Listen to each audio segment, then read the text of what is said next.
Honestly, I don't even know if we can do this. Let's give it a shot. I got my tripod set up. Now we're gonna take this emergency blanket and attach it to all three sides and fill it up with some water. So now we're gonna take a corner of this emergency blanket and put some dirt in it, just like so.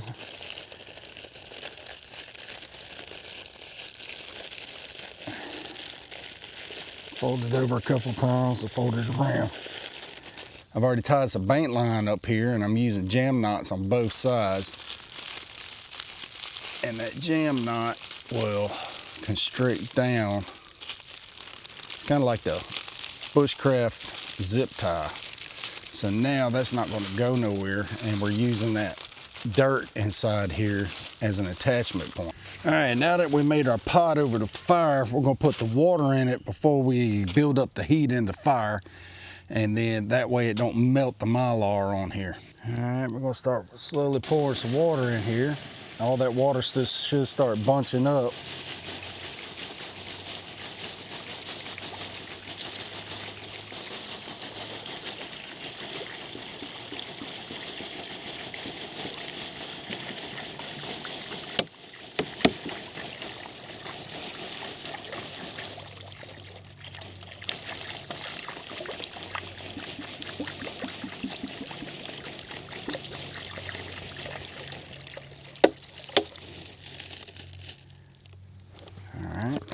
All right, now there's a gallon of water directly over the fire. Now let's go get some heat on there. Hopefully it don't melt these sides right there. Worst case scenario, it's just gonna put the fire out.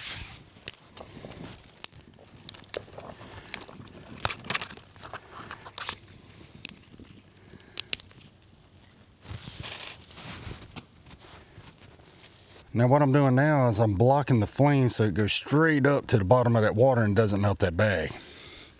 All right, patience is the key. We're starting to get a couple bubbles here.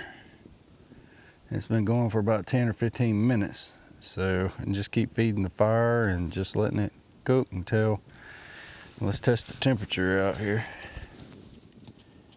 It is really getting hot, so.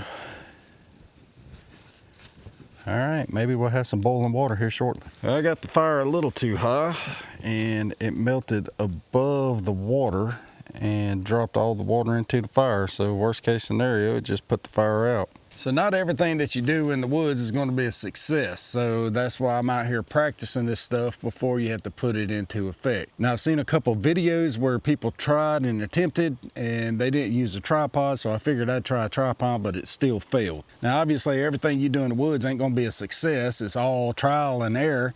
And in this case, we learned that you can't boil water in a Mylar emergency blanket. All right, it's off to the drawing board to see if I can figure out a different way to boil water in an emergency blanket. Well, if this video was helpful, just go ahead and like, follow, and share. I'll see you next time. God bless you.